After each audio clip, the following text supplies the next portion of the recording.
Let's take a look at what we call the salty six. So we got six different food groups in here.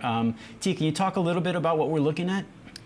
Well, it appears to be a lot of processed foods again. Yes. So these are things that are heavily processed, meaning they didn't just get harvested and cut up or simply canned or frozen.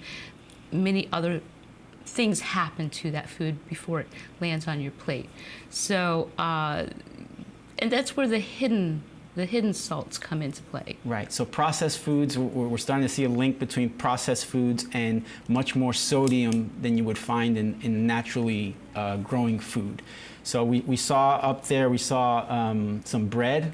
Maybe we can get that graphic up there again, because I think a lot of folks don't realize that bread actually contains a lot of salts. I mean, I didn't know that for a long time. It actually contains a lot of sodium.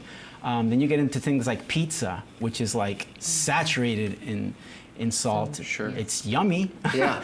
but it starts to increase how much sodium you're getting. So now you're combining, the third one shows a sandwich. You're combining the bread with cold cuts, right? Which both of those have a lot of sodium in it. Cold cuts in particular, Thi, I know we've talked about this in the past. There's a lot of salt in there for a lot of reasons. One of them is to keep them kind of from going bad. Yes. Right? And then there's a lot of preservatives in there. So now there's kind of a double whammy going on with cold cuts. Can you tell us a little bit about the whole cold cut scene? Well, I think there's nothing wrong with having a sandwich every now and then, but you have to limit how much you're consuming, how many times a week, I would say, is what you're looking at. Balance and moderation is what I love to preach. So can you have a sandwich once a week? Absolutely. Should you have cold cuts every day? Perhaps not. And there are lots of ways to